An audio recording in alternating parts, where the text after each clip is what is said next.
नगर, वो देश परम पूजनीय हो जाता है। ये महाभाग्यशाली मूल नक्षत्र में प्रकट हुए। लौकिक में अमंगल माना जाता है और भाव में देखो तो मूल कौन है? नक्षत्र भगवान। ऊर्ध्वमूल मधा शाखा मुसत्तम प्राहुरव्ययम। सबके मूल कौन है? श्री भगवान। किस नक्षत्र में पैदा हुए? मूल में, भगवत स्वरूप। और लोक में माना जाता है कि मूलन में पैदा हुआ है लड़का, अमंगल है, कुछ नष्ट ही होगा, संसार बड़ा विचित्र है। जैसे बालक रोता है ऐसे उनकी आवाज में निकला कृष्ण कृष्ण। बड़ा आनंद हुआ सुधार्मिक राजा को कि हमारे कोई महाभागवत पधारा है, क्योंकि ये भजन करके पूर्व जन्म में ऐसी भागवती की स्थिति प्राप्त की कि अबोध अवस्था में ही श्रीमुख से कृष्ण नाम निकल रहा है। आनंद उत्सव मनाया जा रहा है। राजा है, राजकुमार प्रकट हुआ, और दूसरी बात वो स्वयं भक्त हैं और भगवान का ऐसा भक्त जो जन्म लेते ही कृष्ण नाम उच्चारण किया। ये आनंद ज्यादा दिन टिका नहीं। रोज बधाइयां हो रही, आनंद उत्सव मनाए जा रहे। शत्रु पक्ष के राजाओं ने मिलकर कहा यही अवसर है, आक्रमण कर दिया जाए और केरलाधिपति का सब पूरा महल घेर करके कोई एक भी न बचने पावे। शत्रु पक्ष के राजाओं ने घेर लिया, आसपास से राजा और सैनिकों ने घेर लिया। अब वो असावधान थे, आनंद में पुत्र हुआ है, बधाइयां, कोई संभावना ही नहीं थी। गुप्त रूप से शत्रु पक्ष के राजाओं ने आक्रमण करके घेर लिया। अब राजाओं की कई सेनाएं और इनकी असावधानी पूर्वक आनंदमयी वृत्ति में कोई पहले से पता हो तो तैयारी करते, तत्काल आक्रमण को रोकने का प्रयास किया पर असफल रहे। इनके सैनिक भी मारे गए, राजा भी मारे गए, राजमहल को घेर लिया गया, कोई भी एक भी बच के न जाने पावे। तो राजमाता जिनसे चंद्रहास जी का प्रादुर्भाव हुआ था, उन्होंने धाय मां को कहा कि मेरे पुत्र को बचाने में तुम समर्थ हो, मेरे तो प्राण नहीं बचेंगे, अगर ये लोग नहीं मारते तो मैं अपने पति के शव के साथ सती हो जाऊंगी। पहले ऐसी धार्मिक निष्ठा माताओं बहनों में होती थी कि धाय मां ने विचार किया कैसे बचा सकती हूं, आसपास तो सब सैनिक घेरे हुए हैं। तत्काल उसने विचार किया कि अगर हम इनको राजकुमार की तरह ले जाती है तो हमें भी मारा जाएगा और इनको भी मारा जाएगा। देखो कितनी विपत्ति जन्म लेते हैं। कोई प्रश्न कर सकता है कि महाभागवत जिनके घर में प्रकट हो तो वहां धन वैभव सुख संपत्ति बढ़नी चाहिए, यहां तो जन्म से ही जैसे वहां माता पधार गई, ये क्या है? तो श्री भगवान स्वयं कह रहे हैं यस्य तुष्टो रहम पार्थ वित्तम तस्य हराम्यहम करोमि बंधु विच्छेदम सच कष्टेन जीवति। हे अर्जुन, मैं जिस पर बहुत प्रसन्न होता हूं, आप अपने ऊपर भगवान को बहुत प्रसन्न करना चाहते हैं, बहुत प्रसन्न करने में यह है, देख लो, कह रहे जिस पर मैं बहुत प्रसन्न होता हूं सबसे पहले उसका ऐश्वर्य नष्ट करता हूं। फिर क्या करता हूं? फिर बंधु बांधवों का, फिर क्या करता हूं? असाध्य रोग उसके शरीर में। बोले महाराज जी तुम प्रसन्न हुए हो कि पूरे के पूरे नाराज हो गए हो? बोले यही मेरी प्रसन्नता है। क्या? माया का नाश। अब एकमात्र भरोसा केवल भगवान का, दूसरा कोई नहीं। ये सबको पसंद नहीं आएगा। सब तो उस भगवान की भक्ति चाहते हैं कि अगरबत्ती धूप बत्ती तन मन धन सब तेरा स्वामी, क्या लागे मेरा, पर अंदर से कह रहे सब तन मन धन सब मेरा, क्या लागे तेरा। ऐसे तो चलेगी भक्ति। लेकिन कई बार सत्संग में पीछे धाम में कहा था कि भगवान को रिझाकर लोक मांगोगे तो चैन से रह लोगे, और अगर उनसे प्यार करने की बात मन में ठानी कि बस मुझे केवल आपकी आंखों में आंखों को मिला करके जीवन व्यतीत करना है, मुझे और कुछ नहीं चाहिए, तो फिर लाडले आपको दुशरिहा का कोई आश्रय रहने नहीं देंगे, ध्यान रखना।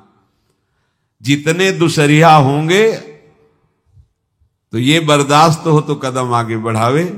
बहुत प्रसन्न हो जाओ ठाकुर हम पे तो कह रहे यस्य तुष्टो हम पार्थ वित्तम तस्य हराम में हम करोमि बंधु विच्छेदम सच कष्टेन जीवती। जितनी श्वासें रहेंगी भयंकर कष्ट में उसको व्यतीत करने के लिए दूंगा। ये दंड नहीं है, ये पुरस्कार है। अनंत जन्मों का हिसाब बराबर करके कहीं इसकी वृत्ति मेरे से हट न जाए, ऐसे घेरे में डाल के अखंड चिंतन करवा के सजयति जयति जग उच्चर जाको करत श्याम सहाई प्रथम वर्णो कृपा क्रम हो विषय मूल गवाई कुल कुटुंब बल वित्तहीनो दीन के दुखदाई आपने को करजु लीनो आप ही अपनाई।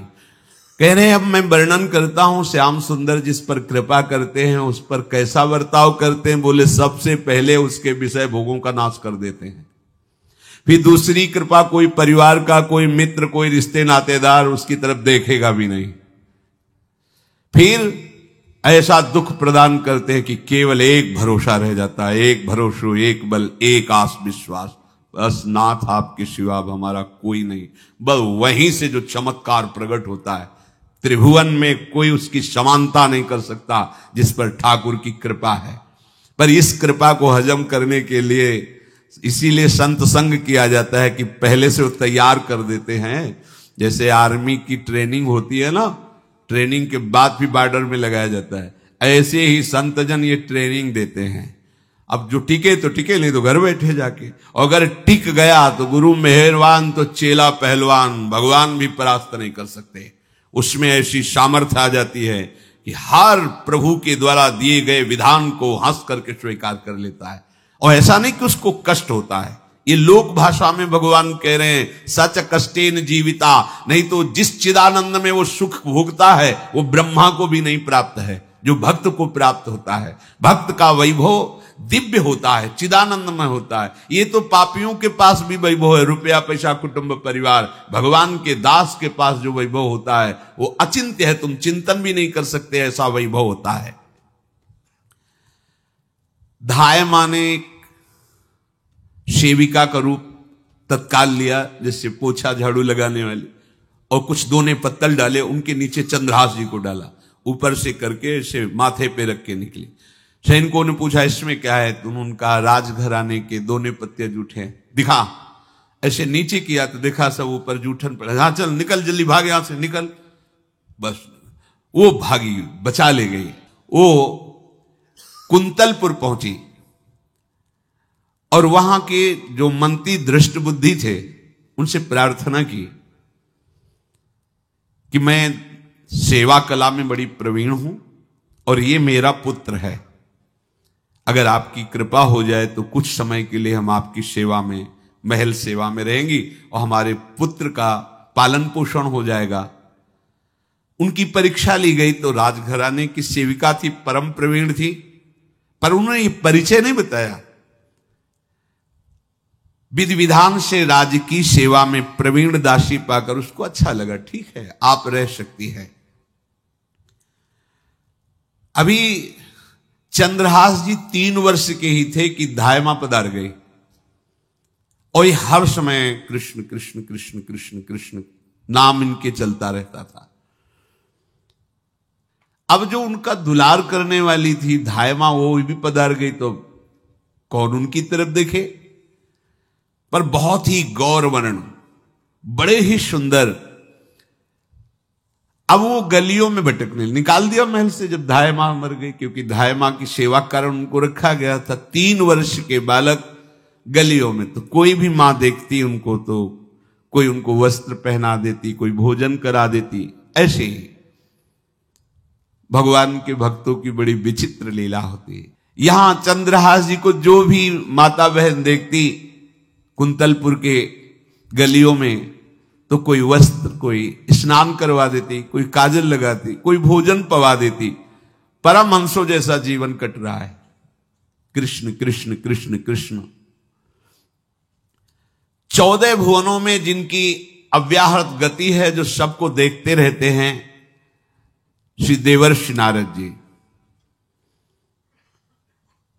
ये कृष्ण कृष्ण बोलता है बालक, और इसका हरि के सिवा कोई नहीं। तो एक दिन एकांत में बैठे हुए थे बालक चंद्रहास जी, नारद जी पधारे हैं, भाई जी से मिले हैं। स्वप्न में कितने महापुरुष मिलते हैं जो भजन ठीक से करते हैं, ये बड़े बड़े महापुरुष आकर के उपदेश करते हैं। ये त्रिकाल सत्य हैं, कोई ऐसा नहीं है कि ये कहानी हैं, अभी हैं। जहां आप भगवत चिंतन करेंगे तो आपको परिचय बड़े बड़े महापुरुषों का मिलने लगेगा। नारद जी आए तो देखा आंख बंद की हुई चंद्रहास जी कृष्ण कृष्ण कृष्ण कृष्ण कृष्ण ऐसा उच्चारण कर रहे। त्रिकालज्ञ सर्वज्ञ नारद जी ने देखा कि ओहो, इतना छोटा बालक और कृष्ण कृष्ण बोल रहा है। नारद जी ने स्पर्श किया दुलार करते हुए, सुनो आंख खोलो।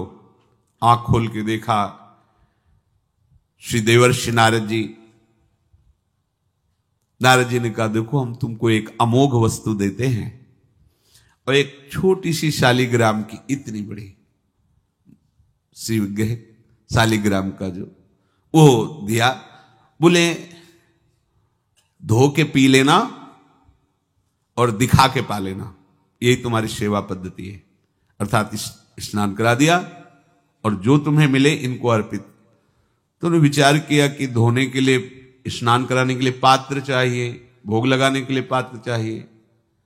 तो जैसे कोई पान की बीड़ी नहीं, तो ऐसे कपोल में शालिग्राम को रखे रहते, कोई पात्र ही नहीं, कोई सिंहासन ही नहीं, यही धुल गए। चरणामृत अंदर जा रहा, जब पाएंगे तो यही पा लेंगे, साइड में ऐसे करके फिर निकाल के धो।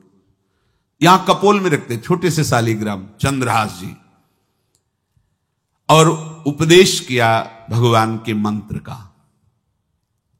जब कोई भगवत प्राप्ति के लिए चलता है तो भगवान ही गुरु रूप से प्राप्त होते हैं, वहां तक तुम्हें पहुंचा देते हैं या उन महापुरुष को आपसे मिला देते हैं। जब कोई भगवत प्राप्ति के लिए जहां चलता है तो ये भगवान अपनी तरफ से कृपा करते हैं। ये दृष्ट बुद्धि के जो महल में धायमान ने इनका आश्रय स्वीकार करवाया था, उसके एक पुत्र थे मदन जी, वो बड़े भागवत थे। और एक पुत्री थी जिसका नाम था विषया, वो बड़ी सुंदर थी, अभी छोटी अवस्था की थी। मदन जी का स्वभाव था भक्तों को भोजन पवाना। जो भगवत भाव के जन होते हैं उनके हृदय में ऐसा उत्साह होता रहता है कि जो वैष्णव हैं, संत जन हैं, इनको भोजन पवाने का मतलब श्री भगवान को भोजन पवाना। भक्तमाल में भी वर्णन है कि जैसे गर्भवती मां को आप कुछ भी पवाओ तो बालक की पुष्टता अपने आप होती है, ऐसे संतों के हृदय में भगवान विराजमान प्रगट रूप से हैं। जब हम संतों को भगवत भाव से भोग पवाते हैं तो साक्षात भगवान ही पाते हैं। और मदन थे भगवत भाव के, तो उन्होंने बुलाया बड़े बड़े भक्तों को और ब्राह्मणों को। जब ब्राह्मण और भक्त पा रहे थे तो खेलते खेलते चंद्रहास जी भी वहीं चले गए और उन्होंने भी वहां प्रसाद पाया। अब बड़े बड़े ब्राह्मणों में एक ज्योतिषाचार्य थे। दृष्ट बुद्धि जी ने हाथ जोड़कर प्रणाम किया और अपने परिवार को प्रणाम करवाया और कहा यह हमारी पुत्री है। दृष्ट बुद्धि जी ने कहा आप इसका हाथ देकर बताइए इसको वर कैसा मिलेगा, कैसा ऐश्वर्य होगा। दृष्ट बुद्धि मतलब दुष्ट बुद्धि, ऐसा ही था वो। पर बड़ा विचित्र खेल है, इसकी बुद्धि एकदम विपरीत और पुत्र महाभागवत। भगवान का खेल है, वो भक्ति विरुद्ध और पुत्र भागवत। उन्होंने कहा वर, ऐसे दृष्टि डाली चंद्रहास जी वहीं पार, वो है इसका वर। वो इसे धाय का एक दासी का लड़का हमारी पुत्री का वर बने। बोले शायद आपने ध्यानपूर्वक रेखा नहीं देखी, वो हम देख लिए हैं, यही है तुम्हारी पुत्री का वर। दृष्ट बुद्धि ने विचार किया कि एक भिखमंगा हमारी राजकुमारी पुत्री का दूल्हा बनेगा। पंडित जी को तो दक्षिणा दी, विदा किया और सैनिकों से कहा घर से निकलने न पावे बालक, क्योंकि ज्योतिष पक्की, ज्योतिष शास्त्र सत्य है पर उसका सम्यक ज्ञान होना चाहिए। भला मुझ सम्राट के मंत्री की पुत्री, वो महामंत्री हैं दृष्टबुद्धि, और ये एक भिखमंगा कैसे हो सकता है? बड़ा हृदय में जलन हुआ, ये तो बड़ी अपकीर्ति और दुर्भाग्य का विषय होगा, इसी को मरवा डालते हैं, काम खत्म हो जाएगा। निश्चय किया और जल्लादों को बुलाया और कहा ये बालक जो पंगत में भोग पा रहा है इसको ले जाओ और जंगल में मार के, और इसका कोई अंग हमें काट के दिखाओ कि हम मार, मतलब पक्का मार देना है।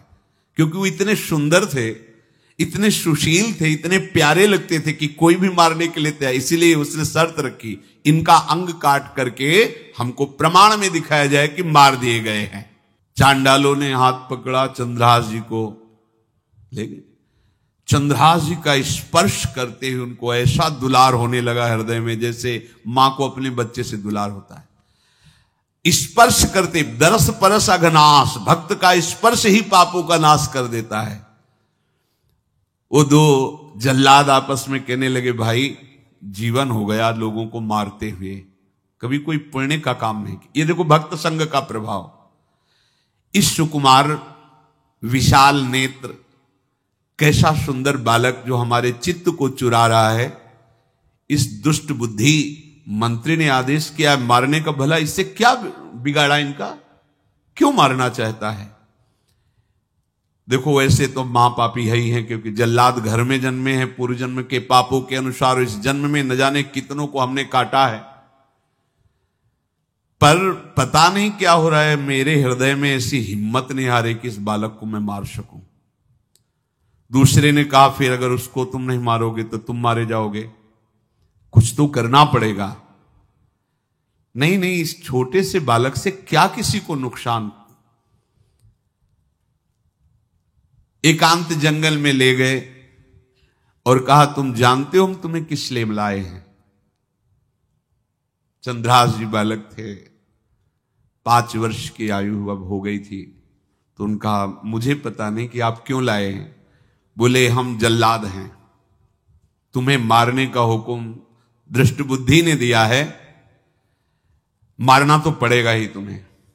हमारी इच्छा नहीं कि मारें, पर हम तुम्हें अंतिम बात पूछते, तुम्हें कुछ भी पसंद हो, कुछ भी, तो तुम कहो हम तुम्हारे लिए ला के देंगे, जो तुम्हें चाहिए बोलो, पर हमें वध करना पड़ेगा तुम्हारा। तो उनका मुझे कुछ और नहीं चाहिए, बस थोड़ा सा समय चाहिए। यदि आप मारना ही चाहते हो तो थोड़ा हमारी पूजा है हम कर ले, इसके बाद मार लीजिए। आपको तो बल है, अस्त्र हैं, मैं तो बालक हूं। उनका हां हम तुम्हें समय देते, तुम किसी को पुकार भी सकते हो, जो तुम करना चाहो कर सकते हो। चंद्रहास जी का मुझे मृत्यु का भय नहीं, बस कुछ समय दे दे। पूरा महाभारत हो गया था, टिटिहरी के अंडे नहीं फूटे थे। वहीं टिटिहरी का, तो टिटिहरी एक पक्षी होती है ना, टे टे करके उड़ती है, तो उसके अंडों के ऊपर एक हाथी का घंटा हुआ, गिर गया ऐसे, सब पूरा महाभारत में सब नष्ट भ्रष्ट, वो अंडे वैसे सुरक्षित। तो जो प्रभु भारत युद्ध में राखे भरही अंड, सोई मुंह को राखे जो राखत ब्रह्मांड।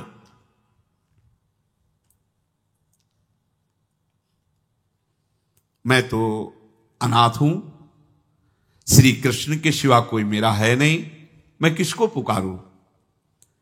मेरा आश्रय तो एकमात्र वही प्रभु हैं, और निकाला शालिग्राम, यही सिंहासन है शालिग्राम का। भगवान के भक्तों की अपार महिमा है, क्या सेवा। वहां कोई पंचपात्र गंगा जल ये सब थोड़ी है, लेकर बस आंसुओं से अभिषिक्त कर रहे हैं। प्रभु मुझे तो कोई ज्ञान नहीं कि आपकी सेवा कैसे की जाती, मैं तो अपने मुख में ही आपको रखता हूं। अब मेरे जीवन का अंत होने जा रहा है, बस मैं यही प्रार्थना करता हूं कि मैं आपके ही समीप पहुंचूं, आपका ही स्मरण करूं, आपसे कभी विलग न हूं, एक भी वृत्ति आपसे कभी विलग न जाए। श्याम सुंदर मुरली मनोहर ललित त्रिभंगी।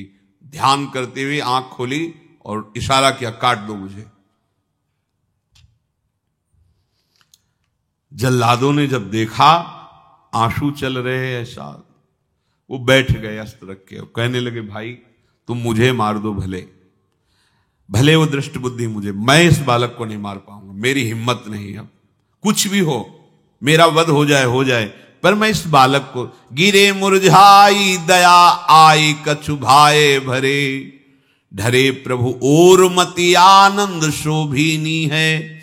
हुती छठी आंगुरी सो काट लई दूषण हो, भूषण ही भयो जाई कहीं सांच चीनी है। जब नेत्र का इशारा हुआ कि वध कर दो, तो जो बधिक मारने के लिए आए हत्यारे थे वो आनंद से एकदम प्रफुल्लित हुए और कहा मैं नहीं मार पाऊंगा तुम्हें। तो एक ने कहा देखो एक उपाय मुझे दिखाई दे रहा है, इस बालक में विशेषता तो है ही, पर इसके पैरों में देखो, बाएं पैर में एक छठी अंगुली भी है, किसी किसी को होती है। गांव में तो कहते छंगू या छंगा, जिसे होता है ना गांव में, और ये छंगा मतलब 6 अंगुली के। बोले इसको अगर काट लेते हैं तो प्रमाण भी सत्य, जिसकी कसम खवाएगा मैं खा लूंगा कि ये चंद्रहास जी के है, और मैं मार दिया। और कौन इस बालक को ढूंढेगा, जंगल में छोड़ देते हैं, अपनी तो सामर्थ्य नहीं। बधिकों ने, जल्लादों ने ऐसा ही किया और जाकर अंगुली दिखा दी, मैं बालक का वध करके आ गया हूं। उनको यह कि लाखों बार इन्होंने वध किया तो संशय का कोई रिश्तेदार थोड़ी है, वो तो बालक है, उसको मारने में क्या। हाँ ठीक है, मार दिया गया। अब वो जो चले गए तो अंगुली जो कटी थी उससे रक्त प्रवाह हो रहा है। कृष्ण कृष्ण जगन्नाथ वासुदेव जनार्दन, हे कृष्ण हे जगन्नाथ हे वासुदेव हे जनार्दन, ऐसे नाम उच्चारण करते हुए मूर्छित हो रहे हैं चंद्रहास जी। वो छोड़ करके जल्लाद चले गए। चंद्रहास जी भगवान का स्मरण कर रहे हैं, तो जितने जंगल के मृग हैं वो सब मंडलाकार घेर के ऐसे। एक हुमा नाम का पंछी होता है, अगर उसके पंखे की छाया पड़ जाए तो चक्रवर्ती सम्राट का वैभव प्राप्त होता है। और वो भीड़ की भीड़ पक्षी आकर चंद्रहास जी के ऊपर ऐसे घेरे हुए हैं। आसपास मृग मृगी मृग शावक सब घेरे हुए हैं। बीच में चंद्रहास जी कृष्ण गोविंद दामोदर माधव ऐसे उच्चारण कर रहे हैं। जो भगवान के चिंतन में मगन रहना अपना स्वभाव बना लेता है, तो देखो ऐसे हत्यारों के हृदय में भी दया गई, क्योंकि दया समुद्र भगवान का स्मरण जो करते हैं उनमें ऐसी महामहिम दिव्यता आ जाती है। कोई भी कितना भी निर्दयी हो, अंदर से वो भले जल रहा है द्वेष के कारण, पर कहीं ना कहीं ये द्वेष आंतरिक राग का सूचक हो। वो भी भक्त को प्यार करता है, पर भक्ति ना होने के कारण वही उसका राग द्वेष में बदल जाता है। कोई भी हो, अंदर से जब भक्त के प्रति जलन पैदा करता है तो उसमें मूल होता है भक्त की महिमा, भक्त का महत्व, पर उसे ना प्राप्त, जैसे कहते हैं कि वो अंगूर खट्टे हैं और हट नहीं प्राप्त कर पाए तो अंगूर खट्टे हैं। बकाया महत्व तो सबके अंदर होता है। दुष्ट से भी दुष्ट के अंदर भगवान के भक्तों का महत्व होता है, क्योंकि सबके हृदय में भगवान विराजमान है। अब चंद्रहास जी भगवत स्मरण करते हुए पक्षियों के और मृग आदि के बीच में हैं। उधर भगवान का एक विधान तैयार होता है। वह देश भूमि में रहत लघु भूप और सुख सवै एक सुत चाह भारी है। कुंतलपुर के ही अधीन एक चंदनवती नाम की राज्य नगरी थी। वहां के राजा थे, उनके पुत्र नहीं हो रहा था, तो कुंतलपुर सम्राट पद, चंदनवती राज्य राजा, जैसे प्रदेश और दिल्ली में बैठे हुए जो प्रधानमंत्री राष्ट्रपति वो बादशाह, जो दिल्ली का अधिकार वो बादशाह, और ऐसे छोटे छोटे जो राज्य हैं उनको राजा। तो ये चंदनवती के राजा कर दिया करते थे, प्रत्येक राजा को कर देना होता था, बादशाह को। इनके पुत्र था नहीं और कर देने के लिए कुंतलपुर ही जा रहे थे, तो रास्ते में देखा कि बहुत से मृग और पंछी ये घेरे हुए क्या है, तो एक कौतूहल सा कि क्या है बीच में, आसपास मंडलाकार मृग, फिर वो विहंग पक्षी जो भगवान के आश्रित है, भगवान कैसी व्यवस्था करते हैं। वो चंदनावती के राजा दौड़ करके एक कौतूहलवश, क्या है यहां, मृगी पंक्तियों के बीच में पक्षी, हुमा नाम का बड़ा पवित्र पक्षी हिमालय आदि में पाया जाता है, जिसके ऊपर इसकी छाया पड़ जाए वो ऐश्वर्यवान हो जाए। देखा बालक दिव्य तेजों में, और मूर्छावस्था में नजदीक गए तो अंगुली पूरी कटी हुई थी, तो रक्त प्रवाह, गोद में उठाया और आनंदित हो गए, हमारी पुत्रेष्टि यज्ञ सफल हुई, हमारा दान पुण्य सफल हुआ, ऐसा हमें सुंदर बालक मिला। चंद्रहास जी को लेकर के घर आए और हृदय में भगवान का बार बार कृपा प्रसाद मना रहे, मुझे भगवान ने पुत्र दिया। चंद्रहास जी को लेकर आए, आनंद मंगल बधाइयां बजने लगी, बहुत सी संपत्ति न्यौछावर कर दी। 5 वर्ष के चंद्रहास जी हैं। पूछा बेटा तुम्हारे माता पिता कौन है, तो कहा श्री कृष्ण। परिवार में कौन है, श्री कृष्ण।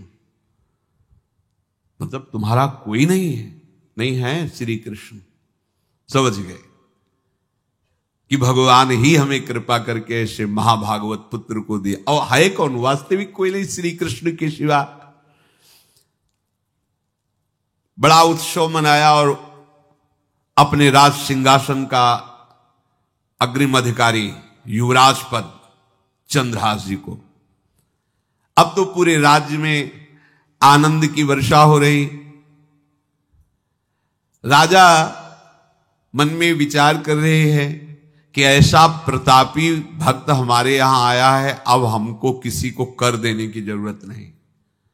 तो जो हर महीने वर्ष में जो बंधा हुआ कर था उन्होंने नहीं दिया।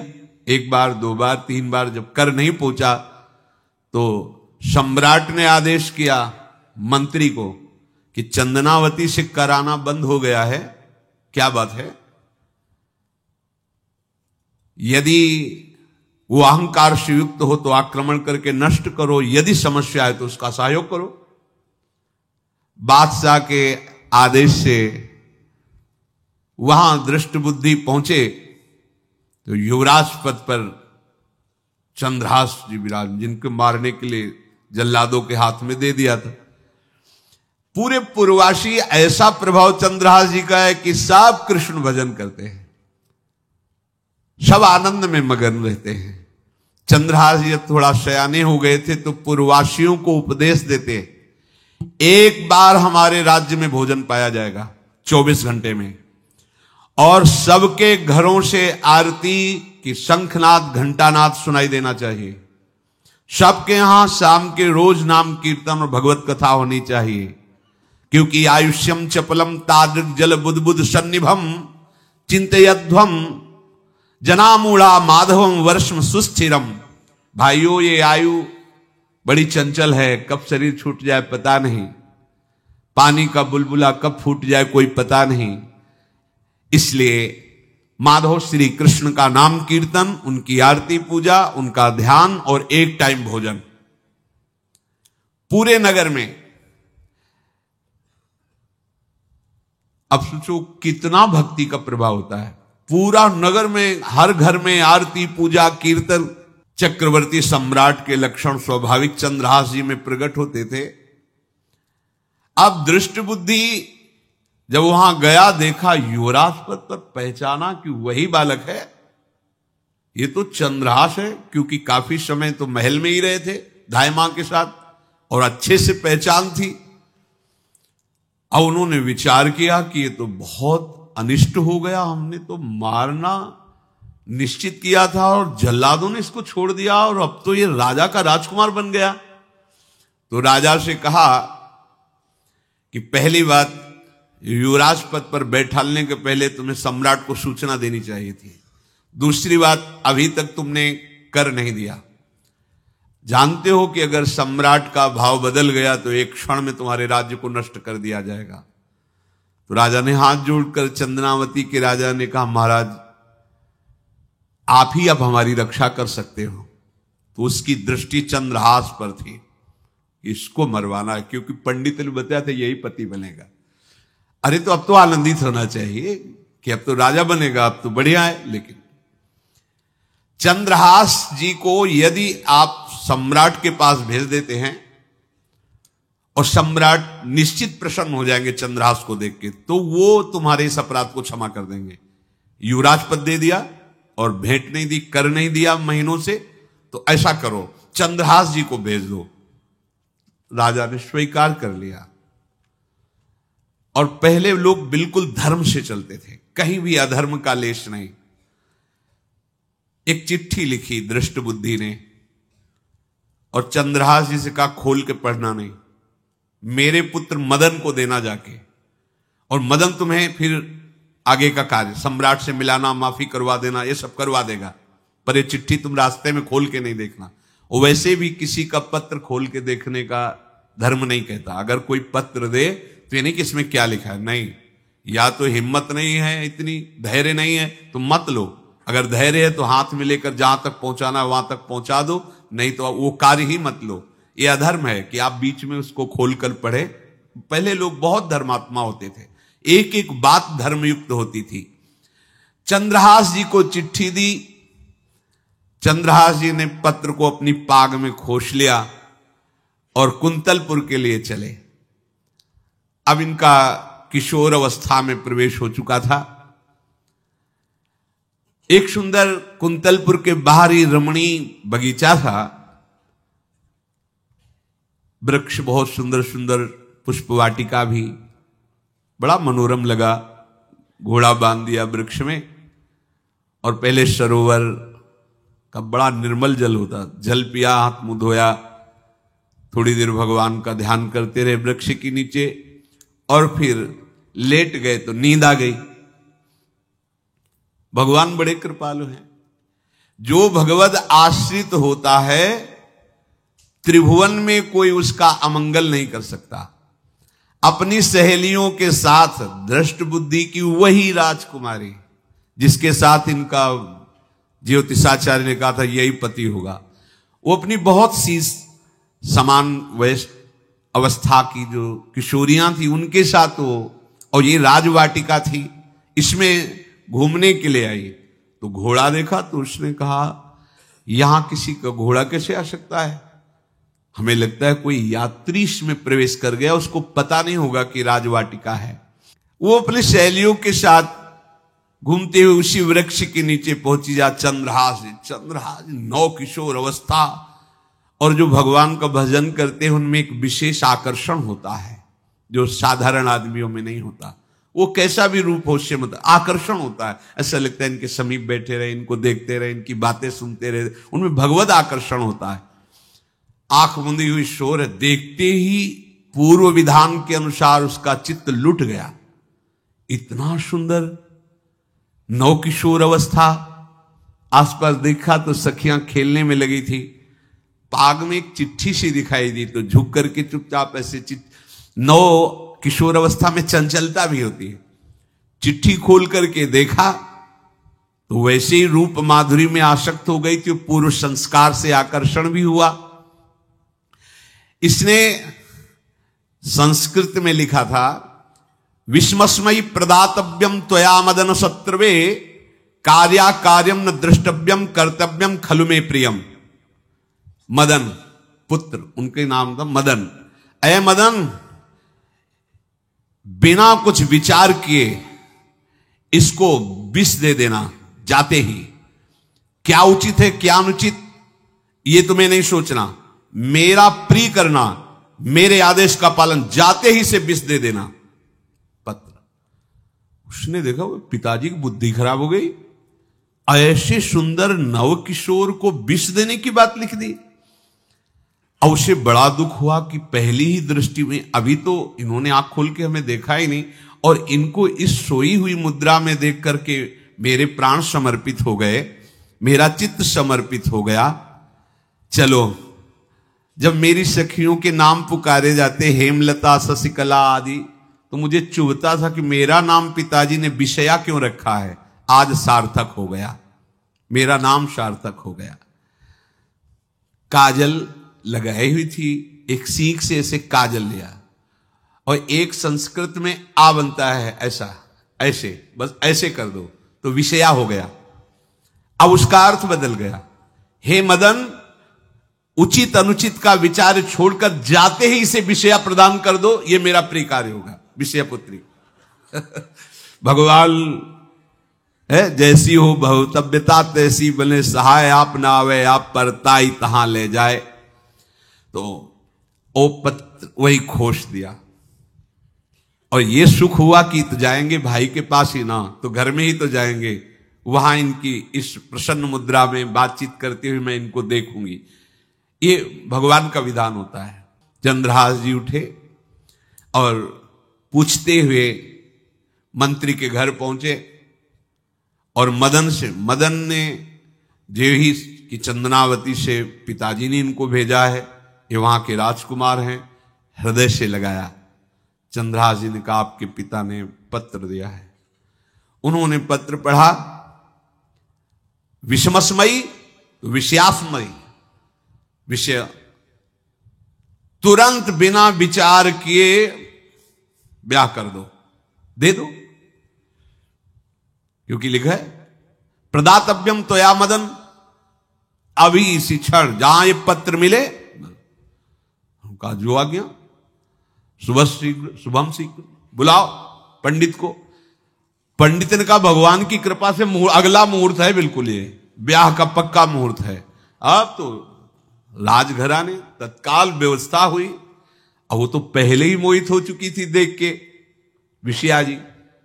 तत्काल दुल्हन रूप उनको सजाया गया, इनको दूल्हा रूप सजाया गया, पंडित शुरू कर दिए, गणानंद तो गणपति को ब्याह हो गया। अब जब ब्याह यहां खूब धूमधाम से हो गया, तो दृष्ट बुद्धि ने सोचा कि काम हो गया होगा, विष दे दिया होगा, मर अब हम जाके संभाल लेंगे, क्योंकि राजकुमार है, कैसे विष दिया, कौन दिया, तो इस बात को हम संभाल लेंगे। जब वहां घर है तो पूरे नगर में सजावट हुई थी। बोले भैया सजावट का है कि? बोले महाराज आपके ही आदेश से तो है, आपने दूल्हा भेजा था। और दूल्हा भेजा, ब्याह किसने कब कहा ऐसा? बोले तो मदन के पास चिट्ठी रखी है। अब वो घर गए, मदन को बोला, बोले तुम्हारी बुद्धि मारी गई, क्या हमने पत्र में लिखा था? दिखा दिया, लिखा था हमने विष, इसमें विषया कैसे लिख गया? काजल से ऐसे, और पहले स्याही काजल की ही होती थी, तो भगवान सब कुछ बना देते हैं। उनका पिताश्री, एक भी अक्षर आपकी आज्ञा को उल्लंघन, आपने लिखा था बिना विचार किए उचित अनुचित का हमारी आज्ञा का पालन किया जाए। विषया प्रदातव्यम मदन, मेरा नाम लेके आपने संबोधन करके, ये देखो ये लिखा हुआ है, इसमें हमारी त्रुटि क्या है? देखा तो चंद्रहास जी दूल्हा और सुंदर, अब उसका हृदय आग ले। अब तो मान जाना चाहिए, बिटिया का वरण हो गया भाई, ब्याह हो गया, अब तो गुस्सा छोड़ देनी चाहिए। पर दुष्ट बुद्धि, नाम ही रखा था दृष्ट बुद्धि, उसने कहा चाहे बिटिया विधवा रहे पर तुम्हें जिंदा नहीं रहने देंगे। ये दुष्ट बुद्धि होती है। देखो कैसे कैसे ऐसे ही होते हैं, कुछ लोग ऐसे ही होते हैं, हमारी इज्जत, फिर जेल काटता है पूरा परिवार, मार डालेंगे तुम्हें जिंदा नहीं रखे, ऐसे दुष्ट बुद्धि का स्वभाव होता है। अब भाव जब बिगड़ जाता है तो फिर पकड़ में नहीं आती बात, यही समझ जाना चाहिए था। चरणों में प्रणाम करके कि अब तो तुम हमारे बेटे के समान हो, ये भी राज्य तुम्हारा, वो भी आनंद लो, अब बड़ा सुख का कार्य है। लेकिन जब नकारात्मक सोच आ जाती है तो बुद्धि कंट्रोल में नहीं रहती, वो फिर उद्दंडता करने, उसका निश्चय गलत होता है। नजदीक गया और कहा कि बहुत कृपा हुई, आप हमारे दामाद बने, पर हमारे यहां की एक रीति है, हमारे नगर के बाहर जो देवी हैं उसमें लड़की का वर अकेले पूजा करने जाता है। आपको हमारी कुल की रीति का निर्वाह करना होगा, आपको जाना ही होगा, कोई समस्या नहीं। हमारे लिए तो हर देवी देवता भगवत स्वरूप है, आपके लिए हम पूजने चले जाएंगे। पूजन की थाल तैयार करो। और उधर कई बलवान सैनिकों को भेजा, देवी पूजने जो आ रहा है तत्काल उसे काट देना, किसी भी तरह बचना नहीं चाहिए, नहीं तुम सब मारे जाओगे। जो आदेश देवी मंदिर में सैनिकों को लगा दिया, जो आवे तत्काल मार देना, क्योंकि अब भेज ही रहे ना, तो नाम नहीं लिया, कहा जो आवे तत्काल मार देना, मेरा आदेश अगर बचा तो मैं तुम्हें मार दूंगा। उन राज सैनिकों ने जो बधिक स्वभाव के थे पहले से वहां लग गए। बड़ा विचित्र भगवान का खेल है।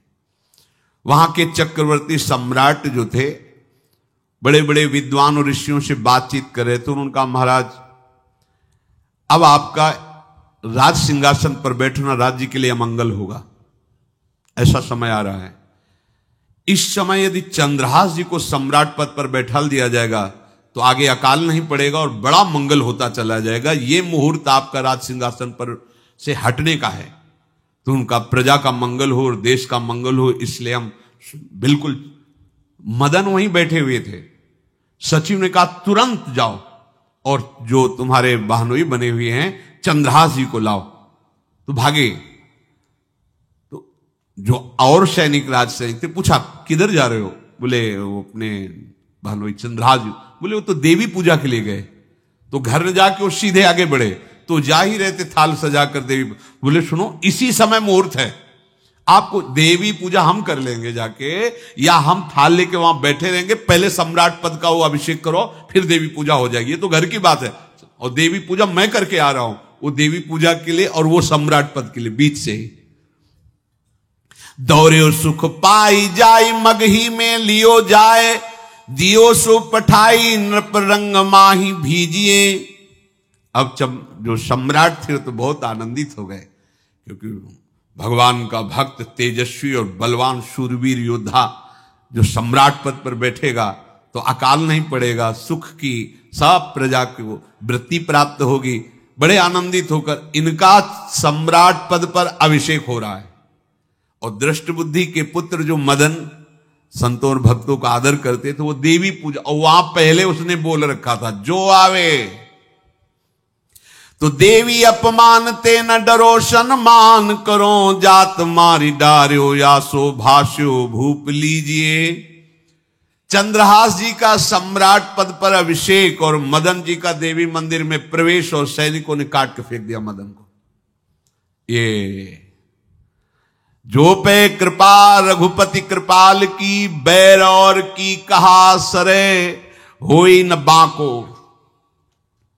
बार भगत को जो कोई कोटि उपाय करे, गोस्वामी तुलसीदास जी लिख रहे। भगवान का कृपा पात्र जो भक्त है, किसकी ताकत है कि उससे बैर कर सके? चाहे कोई त्रिभुवन में हो, भक्त का बाल बांका नहीं कर सकता, चाहे करोड़ों करोड़ों उपाय कर ले। और तके नीच जो मीच साधु की, सो पामर ते मीच मरे। वेद विदित प्रहलाद कथा सुनि, को न भगति पथ पाम धरे। अगर तुम जिस भाव से साधु को नीचा दिखाना चाहोगे वही भाव तुम्हारा सर्वनाश कर देगा। वैसे ही देखो सर्वनाश हुआ ना, एक ही पुत्र और इसके आदेश से वह उल्टा खेल हो गया, पुत्र की ही हत्या हो गई और चंद्रहास जी को सम्राट पद पर अभिषेक किया जा रहा है। अब दृष्ट बुद्धि ने बड़ी प्रसन्नता अंदर है कि वो तो मार दिया गया होगा। सैनिक आए और बोले महाराज आपके पुत्र का वध हो गया है। पुत्र का वध कैसे? बोले आपने कहा था जो आए उसे मार देना, तो आपका पुत्र ही थाल लेकर पूजन। वो तो चंद्रहास, बोले उनका तो अभिषेक हो गया सम्राट पद पे।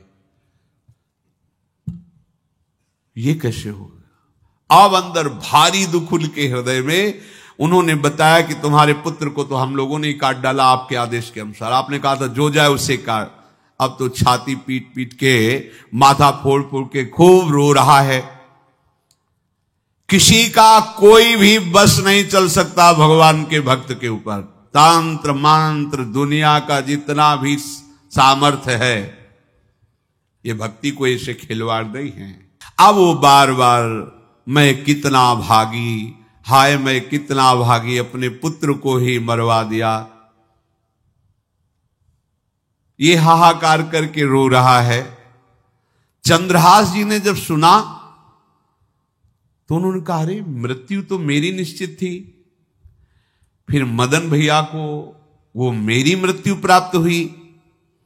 नहीं नहीं, ऐसा नहीं हो सकता, मैं अभी जाता हूं। वहां गए, देखिए सब कटे, अंगों को रखा, भगवान का ध्यान करते हुए स्मरण करते से हाथ फेरा, उठ के बैठ गए।